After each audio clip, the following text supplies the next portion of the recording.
Hello everyone,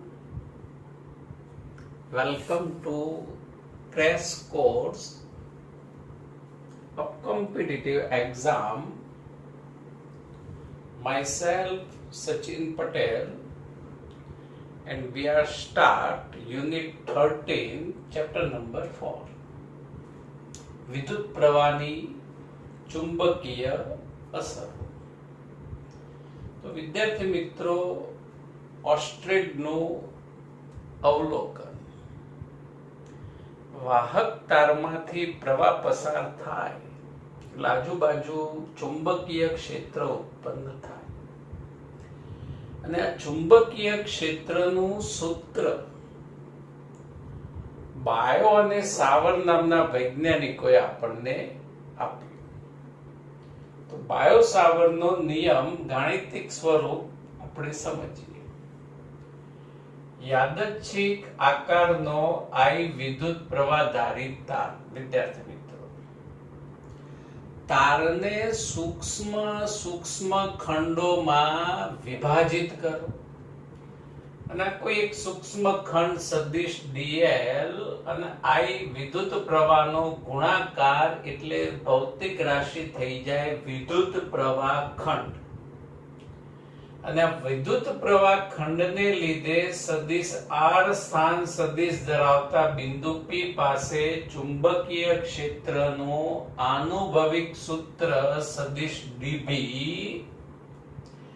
સદિશ dB એટલા માટે કે ખંડ સૂક્ષ્મ એટલે ચુંબકીય ક્ષેત્ર પણ સૂક્ષ્મ. સદિશ dB is equal to mu0 upon 4 pi I સદિશ dl cross r cap upon r square.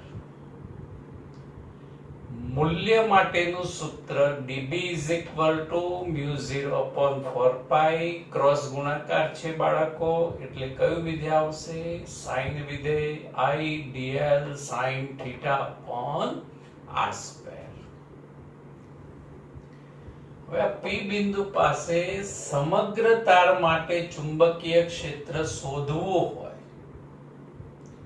તો સદિશ dB જેવા પદો શોધી બધાનો સરવાળો કરતા સરવાળો શેમાં પરિણમે? સંકલનમાં. એટલે બે બાજુ ઇન્ટિગ્રેશન સંકલન લઈ લો, એટલે સદિશ B is equal to mu0 I upon 4 pi integration સદિશ dl cross r cap upon r square. વિદ્યાર્થી મિત્રો, આ સૂત્રમાં r cap એકમ સદિશની જગ્યાએ સદિશ r upon r પણ લખી શકાય. બીજી એક વસ્તુ વિદ્યાર્થી મિત્રો, તારમાંથી પ્રવાહ પસાર કરતા તેના ચુંબકીય ક્ષેત્રની દિશા કેવી રીતે નક્કી કરી શકાય? 3 થી 4 અલગ અલગ રીતો છે, પણ તમે આ બેઝિક રીત યાદ રાખી શકો છો. અંગૂઠો પ્રવાહની દિશામાં રાખવાનો, પછી જે બાજુ ચુંબકીય ક્ષેત્ર શોધવાનું હોય એ બાજુ આંગળીઓ પ્રસારવાની, અને આ રીતે આંગળીઓ જે દિશામાં જાય એટલે કે અંદરની તરફ જશે, પંજો જે બાજુ હોય એ ચુંબકીય ક્ષેત્રની દિશા ગણાશે. તો અત્યારે બાળકો P બિંદુ પાસે આપણે જો ચુંબકીય ક્ષેત્રની દિશા વિચારીએ તો અંગૂઠો પ્રવાહની દિશામાં, ઓકે, આંગળીઓ આ રીતે પ્રસારીએ તો P બિંદુએ ચુંબકીય ક્ષેત્ર પુસ્તકના પાનાને લંબ અંદર જતી દિશામાં આવશે. આ સિવાય ઘણી રીતો છે, પણ આ કન્વીનિયન્ટ રહેશે. જો થીટા 0 હોય અથવા પાઈ હોય એટલે બાળકો P બિંદુ પ્રવાહના માર્ગ પર જ હોય તો ત્યાં ચુંબકીય ક્ષેત્ર શૂન્ય આવે. જો થીટા એંગલ 90 π/2 હોય તો તે બિંદુએ ચુંબકીય ક્ષેત્ર મહત્તમ બને છે. ચુંબકીય ક્ષેત્રનો એકમ ટેસ્લા અને બીજો એકમ વેબર પર મીટર સ્ક્વેર. બાળકો ચુંબકીય ફ્લક્સનું સૂત્ર તમને યાદ હશે, phi સદિશ b ડોટ સદિશ a. ચુંબકીય ફ્લક્સનું એકમ વેબર, એ ક્ષેત્રફળ નીચે આવે એટલે વેબર પર મીટર સ્ક્વેર ચુંબકીય ક્ષેત્રનો એકમ ગણી શકાય. એમકેએસ એકમ અને સીજીએસ એકમ વચ્ચેનો સંબંધ 1 tesla is equal to 10⁻⁴g gauss. Mu 0 શૂન્યાવકાશની પરમેબિલિટી પારગમ્યતા મૂલ્ય 4 પાઈ 10⁻⁻⁷. અને આ સૂત્રમાં મ્યુ 0 ને કરતા બનાવો એટલે એકમ ટેસ્લા મીટર પર એમ્પિયર થાય. ટેસ્લાની જગ્યાએ બાળકો આપણે લખી શકીએ વેબર પર મીટર સ્ક્વેર, એટલે સિમ્પ્લિફાય વેબર પર એમ્પિયર ઇન્ટુ મીટર. વેબર પર એમ્પિયર જેના બરાબર આત્મ પ્રેરકત્વનો એકમ હેનરી લખી શકાય, હેનરી પર મીટર. અને મ્યુ 0 નો આ જ ચેપ્ટરમાં બે તાર વચ્ચે લાગતા બળના સૂત્ર પરથી એકમ ન્યૂટન પર એમ્પિયર સ્ક્વેર લખી શકાય. જો પારિમાણિક સૂત્ર પૂછાય વિદ્યાર્થી મિત્રો મ્યુ 0 નું, તો ન્યૂટન પર એમ્પિયર સ્ક્વેર પરથી એનું પારિમાણિક સૂત્ર લખવાનું. હવે વાહકતા, ત્રણ પ્રકારના વાહક તારના ચુંબકીય ક્ષેત્રના સૂત્ર આપણે સમજીએ. પ્રથમ, નિશ્ચિત લંબાઈના તાર માટે પરિમિત લંબાઈનો તાર. આ પરિમિત લંબાઈનો તાર 1 મીટર 2 મીટર આ વિદ્યુત પ્રવાહ રીતે વહે છે અને y અંતરે અહીંયા કોઈ બિંદુ પાસે ચુંબકીય ક્ષેત્ર શોધવું છે. તો વિદ્યાર્થી મિત્રો પરિમિત લંબાઈના તાર માટે જે બિંદુએ ચુંબકીય ક્ષેત્ર શોધવાનું હોય ત્યાં તમારે સર્વપ્રથમ લંબ દોરી દેવાનો. પછી લંબ દોર્યા પછી તારનો એક તરફનો એન્ડ પોઈન્ટ કનેક્ટ કરવાનો અને તારનો બીજી તરફનો એન્ડ પોઈન્ટ કનેક્ટ કરવાનો. એટલે અહીંયા એંગલ θ1, આ બાજુ એંગલ બનશે θ2. તો ચુંબકીય ક્ષેત્રનું સૂત્ર μ0I upon 4πy કૌંસમાં sin θ1 plus sin θ2. પછી વિદ્યાર્થી મિત્રો આ જો કાટકોણ ત્રિકોણ છે, અહીં ખૂણો 90, અહીં θ1, અહીં α1. હવે ત્રિકોણના ત્રણેય ખૂણાનો સરવાળો 180 અંશ થાય. તો θ1 is equal to 90 - α1 થાય. સમજાય? θ1 plus 90 plus α1 is equal to 180. અને θ1 ને કરતા બનાવો એટલે θ1 is equal to 90 - α1. એટલે અહીંયા 90 - α1 મૂકી દો, અહીંયા શું મૂકી શકાય એ જ રીતે 90 - α2. તો આ સમીકરણ આ રીતે પણ કોસના સંદર્ભમાં લખી શકાય μ0I upon 4πy bracket cos α1 plus cos α2. હવે ચુંબકીય ક્ષેત્રની દિશા નક્કી કરવી હોય વિદ્યાર્થી મિત્રો તો અંગૂઠો પ્રવાહની દિશામાં, આંગળીઓને પ્રસારો. એટલે આ પી બિંદુએ ચુંબકીય ક્ષેત્ર કેવી રીતે આવશે? પુસ્તકના પાનાને લંબ બહાર આવતી દિશામાં. સમજાયું? હવે અનંત લંબાઈનો તાર હોય તો આ એન્ડ પોઈન્ટ આ બાજુ ક્યાંક અનંત અંતરે વિચારીએ અને જમણી બાજુનો એન્ડ પોઈન્ટ પણ અનંત અંતરે વિચારીએ. તો આવી સ્થિતિમાં અહીંથી અનંત અંતરે રહેલા એન્ડ પોઈન્ટને કનેક્ટ કરવા જઈએ તો આ રીતે સીધા જ જવું પડશે, કેમ કે એન્ડ પોઈન્ટ અનંત અંતરે. તો θ1 અને θ2 ની કિંમત બાળકો અહીંયા 90 અંશ બનશે.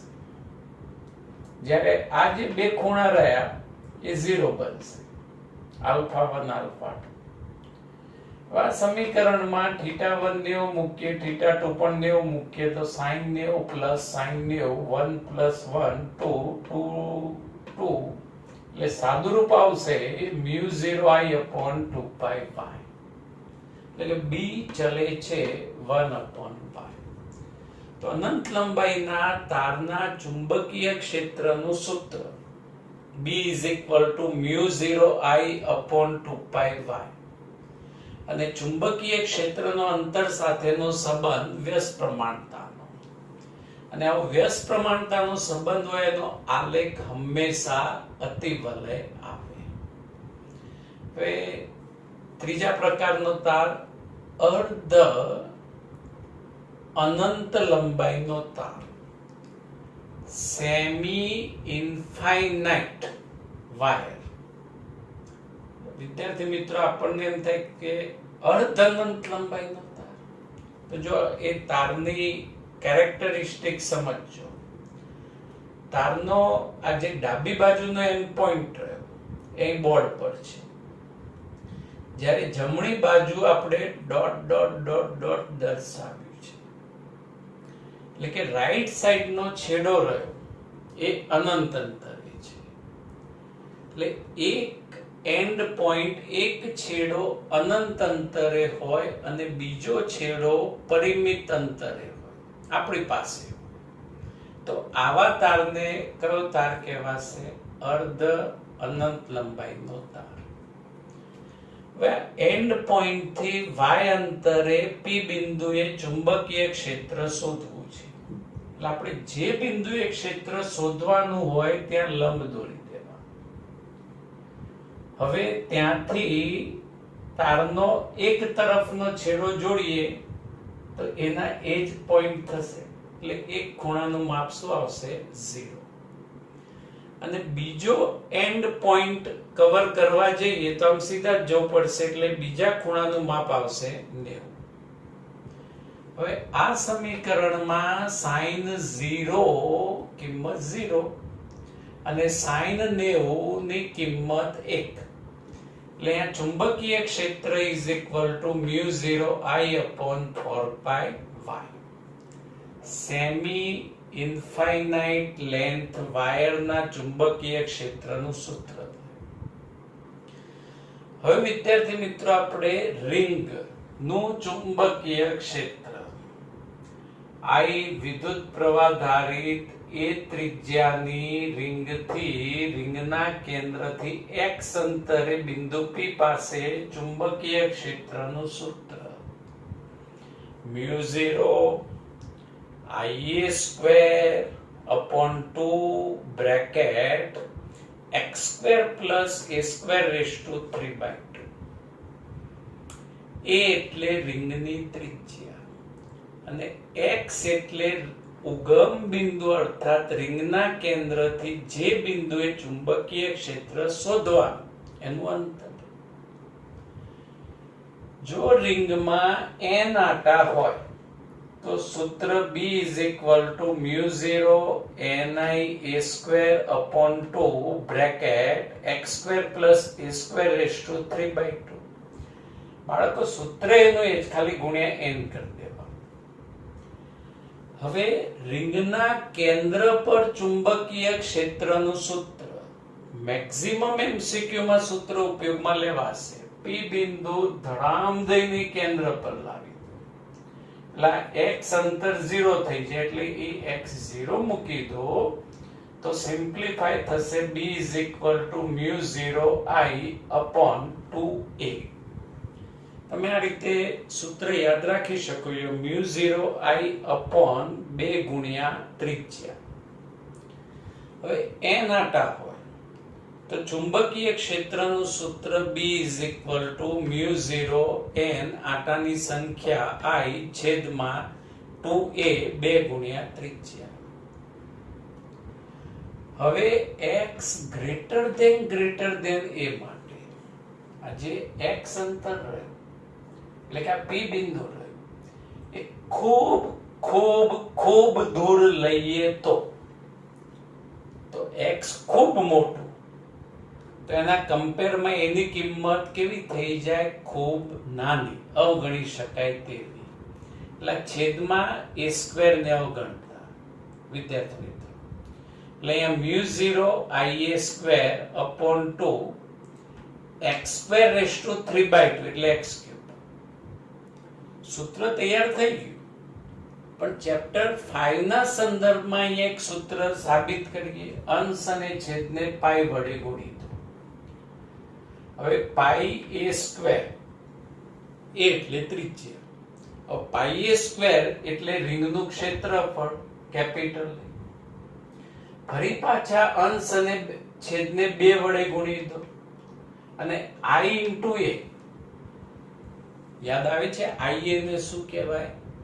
વિદ્યુત પ્રવાહ ગુણ્યા ક્ષેત્રફળ. ચુંબકીય dipole moment, magnetic dipole moment એટલે એમ લખી શકાય.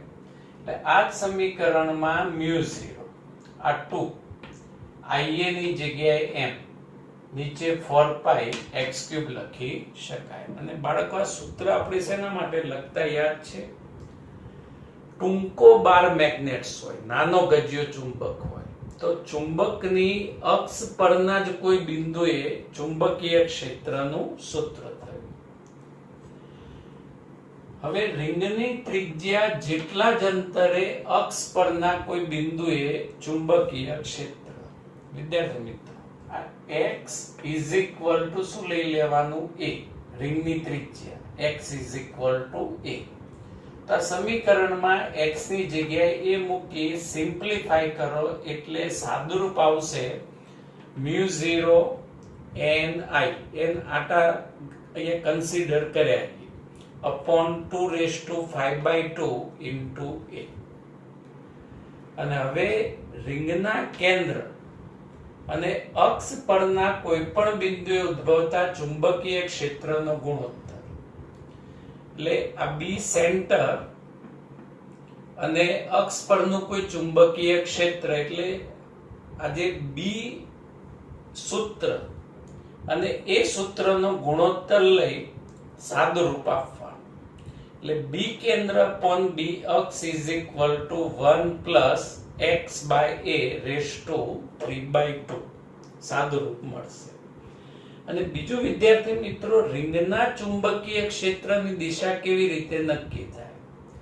તો આંગળીઓને પ્રવાહની દિશામાં વાળવાની અને અંગૂઠો જે બાજુ હોય એ દિશા રિંગના ચુંબકીય ક્ષેત્રની દિશા ગણાશે. કઈ રીતે શોધાય?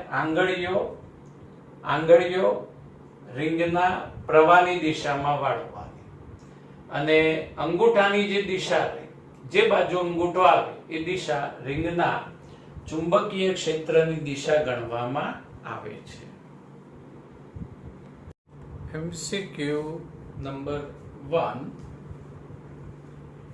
એ બાજુ વાળા સમબાજુ ત્રિકોણની ત્રણેય ભુજામાં વિષમગળી દિશામાં I વિદ્યુત પ્રવાહ વહે છે, તો તેના કેન્દ્ર પર પરિણામી ચુંબકીય ક્ષેત્ર ખાલી જગ્યા.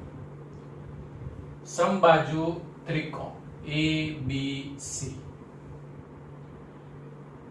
ત્રિકોણની બાજુની લંબાઈ a બાજુની લંબાઈ. I વિદ્યુત પ્રવાહ વિષમગળી દિશામાં વહે છે, એન્ટી ક્લોકવાઇઝ. I વિદ્યુત પ્રવાહ વિષમગળી દિશામાં વહે છે, તો તેના કેન્દ્ર પર પરિણામી ચુંબકીય ક્ષેત્ર. ત્રિકોણનું કેન્દ્ર એટલે મધ્યગાઓનું સંગમ બિંદુ. અને સમબાજુ ત્રિકોણમાં મધ્યગા એ જ વેધ ગણી શકાય. તો આ રીતે વિદ્યાર્થી મિત્રો 3 મધ્યગાઓ દોરીએ અને કેન્દ્ર પર પરિણામી ચુંબકીય ક્ષેત્ર આપણે શોધવાનું. ચુંબકીય ક્ષેત્ર સદિશ રાશિ છે અને જો આ ત્રણેય તારના ચુંબકીય ક્ષેત્રની દિશા કેન્દ્ર પાસે એક જ મળે તો મૂલ્યનો સરવાળો, દિશા વિરુદ્ધ હોય તો મૂલ્યની બાદબાકી. તો ચાલો આપણે ત્રણેય તારના પ્રવાહના ચુંબકીય ક્ષેત્રની કેન્દ્ર પર દિશા નક્કી કરીએ. પહેલા જ BC તાર ધ્યાનમાં લઈએ. અંગૂઠો પ્રવાહની દિશામાં, આંગળીઓ પ્રસારીએ. ચુંબકીય ક્ષેત્ર પુસ્તકના પાનાની લંબ બહારની તરફ. એ જ રીતે AC તાર માટે અંગૂઠો પ્રવાહની દિશામાં, આંગળીઓ પ્રસારીએ. ચુંબકીય ક્ષેત્ર પુસ્તકના પાનાની લંબ બહારની તરફ. એ જ રીતે વિદ્યાર્થી મિત્ર AB વાયર, અંગૂઠો પ્રવાહની દિશામાં, આંગળીઓ. તો ત્રણ તારના ચુંબકીય ક્ષેત્રની દિશા એક જ થઈ પુસ્તકના પાનાની લંબ બહારની તરફ. એટલે આ રીતે લખી શકાય Bdex = 3B. ત્રણેય વાયરના ચુંબકીય ક્ષેત્રનો સરવાળો. સમબાજુ ત્રિકોણ છે, સરખો પ્રવાહ પસાર થાય અને કેન્દ્રથી તારનું અંતર સરખું એટલે ચુંબકીય ક્ષેત્રનું મૂલ્ય પણ સરખું એટલે 3B લખાય. B, પરિમિત લંબાઈના તારનું ચુંબકીય ક્ષેત્ર. સૂત્ર હમણાં ચર્ચા કરી, μ0I/4πy કૌંસમાં sin θ1 + sin θ2. હવે વિદ્યાર્થી મિત્રો θ1, θ2 અને y ની કિંમત ભૂમિતિ પરથી શોધી મૂકી દેવાની. હવે થિયરી વખતે શું કહેલું કે જ્યાં ક્ષેત્ર શોધવાનું હોય ત્યાં લંબ દોરવાનું. પછી ત્યાંથી તારનો એક એન્ડ કનેક્ટ કરવાનો, તારનો બીજો એન્ડ કનેક્ટ કરવાનો. અહીં એંગલ θ1, અહીં એંગલ θ2. તો અહીંયા ખૂણો 90, અહીંયા 30, અહીંયા ખૂણો આવશે 60. એટલે θ1, θ2 બંનેના માપ 60 હશે.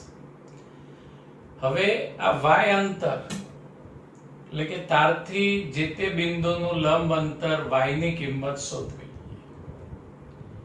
તો વિદ્યાર્થી મિત્રો આ કાટકોણ ત્રિકોણ માટે tan 30 સામેની બાજુ y, પાસેની બાજુ. હવે હમણાં જ મેં શું કહ્યું, મધ્યગા એ જ વેધ થાય એટલે અહીંયા પાસેની બાજુનું માપ આવશે a/2. y ને કરતા બનાવો. a/2 tan 30, tan 30 ની કિંમત 1/√3. આ બધી જ કિંમત સમીકરણમાં મૂકી દેવાની. 3 μ0I sin 60 + sin 60 4π અને y ની કિંમત a/2√3. સાદું રૂપ આપી દો એટલે આન્સર ઓપ્શન પ્રમાણે આવશે 9 μ0I/2πa. Next MCQ. એ બાજુવાળા વાહક તારથી બનાવેલી ચોરસ ફ્રેમના વિકર્ણના અંત્ય બિંદુએ બેટરી જોડવામાં આવે છે. વિદ્યાર્થી મિત્રો એ લંબાઈ વાળો ચોરસ છે અને એના વિકર્ણના અંત્ય બિંદુએ બેટરી જોડવામાં આવે તો ચોરસના મધ્ય બિંદુએ પરિણામી ચુંબકીય ક્ષેત્ર ખાલી જગ્યા. આમાં બહુ ખાસ ગણતરી નથી પણ સમજો. ચોરસ વિકર્ણના બે બિંદુએ બેટરી જોડવી. ધનમાંથી પ્રવાહ આવે, અહીં પ્રવાહ વહેંચાશે અને સરખો પ્રવાહ જશે. જે પણ પ્રવાહ જાય સરખો જશે. હવે આ ચારે ચાર તારના ચુંબકીય ક્ષેત્રની કેન્દ્ર આગળ દિશા નક્કી કરીએ અને પછી સૂત્ર વિશે વિચારીએ. તો પહેલા જ વિદ્યાર્થી મિત્રો આપણે લઈએ AB તાર.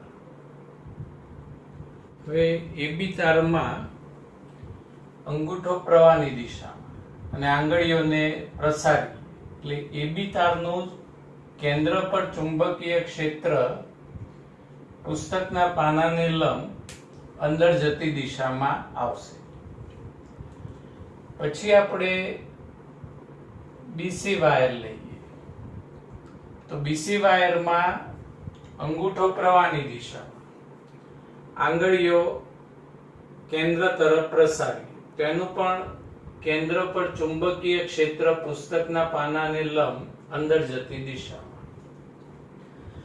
હવે સીડી વાયર, તો સીડી વાયરમાં અંગૂઠો પ્રવાહની દિશામાં, આંગળીઓ પ્રસારો, એટલે એનું ચુંબકીય ક્ષેત્ર પુસ્તકના પાનાને લંબ બહારની તરફ. અને હવે લાસ્ટ વાયર કયો રહ્યો? એડી, તેનું પણ ચુંબકીય ક્ષેત્ર પુસ્તકના પાનાને લંબ બહાર આવતી દિશામાં. હવે ચારે તારના કેન્દ્ર પર ચુંબકીય ક્ષેત્રના મૂલ્ય સરખાઈ, પણ જો વિદ્યાર્થી મિત્રો સામસામેના જે વાયર રહ્યા એના ચુંબકીય ક્ષેત્રની દિશા પરસ્પર વિરુદ્ધ છે, એટલે નેટ પરિણામી ચુંબકીય ક્ષેત્ર કેટલું આવશે? 0. સમજાઈ ગયું? હવે બે સુરેખ વાહક તાર AOB અને COD પરસ્પર લંબ છે. આ રીતે AOB તાર અને આ રીતે COD તાર, બે તાર પરસ્પર લંબ છે, જેમાંથી I1 અને I2 વિદ્યુત પ્રવાહ વહે છે. એક તારમાંથી I1 પ્રવાહ, બીજા તારમાંથી I2 પ્રવાહ વહે છે. હવે O થી સમતલને લંબ દિશામાં, એટલે આ O બિંદુ રહ્યું, આ તારનું સમતલ રહ્યું, એને લંબ દિશામાં, એટલે આ રીતે એ અંતરે બિંદુ P આગળ પરિણામી ચુંબકીય ક્ષેત્ર કેટલું? તો વિદ્યાર્થી મિત્રો અહીં AOB તાર અને COD તાર. હવે આ રીતે એ અંતરે અહીંયા બિંદુ P, અને આ બિંદુ P પાસે પરિણામી ચુંબકીય ક્ષેત્ર કેટલું? સૂત્ર વિચારીએ, પણ એ પહેલા આ બંને તાર ઇન્ફિનિટિવ અનંત લંબાઈના ગણીએ તો AOB તારનું એ અંતરે ચુંબકીય ક્ષેત્ર B1 અનંત લંબાઈના તારનું સૂત્ર શું આવે? μ0I/2πy, એટલે μ0I1/2πa. પછી COD તારનું ચુંબકીય ક્ષેત્રનું સૂત્ર શું આવશે? μ0 પ્રવાહ I ની જગ્યાએ I2/2πa. હવે પરિણામી ચુંબકીય ક્ષેત્ર કઈ રીતે શોધવું? તો વિદ્યાર્થી મિત્રો 3 ડાયમેન્શનમાં સમજજો. જેમ કે માર્કર પેન દેખાય છે ને બધાને? ઓકે. આ જે ઢાંકણું જે બાજુ રહ્યું એ બાજુ પ્રવાહની દિશા ગણીએ આપણે.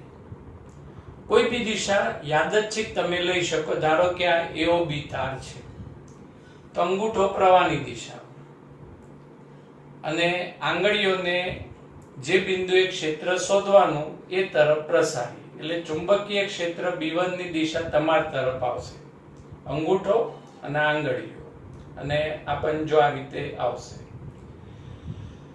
હવે COD તાર, એમાં પ્રવાહ ઢાંકણા તરફ લઈએ તો અંગૂઠો આંગળીઓ પ્રસારીએ, તો એક તારનું ચુંબકીય ક્ષેત્ર તમારી તરફ અને બીજા તારનું ચુંબકીય ક્ષેત્ર આ રીતે જમણી બાજુ મળે. ટૂંકમાં પ્રવાહની દિશા કોઈ બી લેશો, બે ચુંબકીય ક્ષેત્ર વચ્ચેનો એંગલ કેટલો આવશે વિદ્યાર્થી મિત્રો? 90 આવશે. તમે 3 ડાયમેન્શનમાં ટ્રાય કરી જોજો, તરત ખ્યાલ આવી જશે. એટલે પરિણામી ચુંબકીય ક્ષેત્ર √B1² + B2². B1 મૂકી દો, B2 મૂકી દો, શક્ય પદ સામાન્ય લઈ લો, એટલે વિકલ્પ પ્રમાણે જવાબ મળશે. ઓકે. હવે રિંગના ચુંબકીય ક્ષેત્ર પરનો MCQ, અને આ જે રિઝલ્ટ આવે એ પણ MCQ ની અંદર પૂછી શકાય, એનો ઉપયોગ પૂછી શકાય. એક લાંબા તારમાંથી સ્થાયી પ્રવાહ વહે છે. વાહ રે વાહ, લાંબા તારમાંથી. તેને વર્તુળાકાર વાળતા બનતા લૂપના કેન્દ્ર પાસે ચુંબકીય ક્ષેત્ર B છે. સાથે સાથે રીત પણ સમજી લે બાળકો. આ લાંબો તાર, અને આ લાંબા તારમાંથી સ્થાયી પ્રવાહ, સ્થિર પ્રવાહ, ડીસી પ્રવાહ વહે છે. એને વર્તુળાકાર વાળતા કેન્દ્ર પાસે ચુંબકીય ક્ષેત્ર બી મળે છે. રિંગના કેન્દ્ર પર ચુંબકીય ક્ષેત્ર μ0I/2r. ઓકે, હવે આ જ તારને વર્તુળાકાર n ઓટાવાળા વર્તુળાકાર લૂપમાં વાળવામાં આવે છે. n આંટાવાળા વર્તુળાકાર લૂપમાં વાળવામાં આવે છે. આ જ તારને એક આંટો, બીજો આંટો, એમ n આંટા. બાળકો અહીંયા ખરેખર આંટા પાછળની સાઈડ હોય, દેખાય નહીં, પણ એ દેખાય એટલે ડિફરન્ટ ત્રિજ્યા દર્શાવી છે, પણ એક જ ત્રિજ્યાના n આંટામાં વાળવામાં આવે છે. તો કેન્દ્ર પાસે મળતું ચુંબકીય ક્ષેત્ર ખાલી જગ્યા. ઓપ્શન જે પ્રમાણે હોય એ પ્રમાણે જવાબ લખવાનો છે. તો n આંટાવાળી રિંગના કેન્દ્ર પર ચુંબકીય ક્ષેત્ર B'X is equal to μ0Ni/2 small r. હવે વિદ્યાર્થી મિત્રો, B'X અને B નો ગુણોત્તર લઈ લો. B'X અને B નો ગુણોત્તર લઈ લો એટલે આ પદ અંશમાં આવશે μ0Ni/2 સ્મોલ r. અને આ પદ છેદમાંથી લખાશે μ0I/2 કેપિટલ R. એટલે આનું simplify n capital R/ small r રહેશે. હવે વિદ્યાર્થી મિત્રો, ઓપ્શન બધા રીતે આપીએ. Option A NB, option B n²B, option C B/n², આ રીતે ઓપ્શન આપે. તો અહીંયા આપણે આ સંબંધ વિચારી શકાય. તારની લંબાઈ કેપિટલ L, પછી આ વર્તુળાકાર રિંગ બનાવી એટલે એનો પરિઘ 2πr ઇક્વલ ટુ લખાય.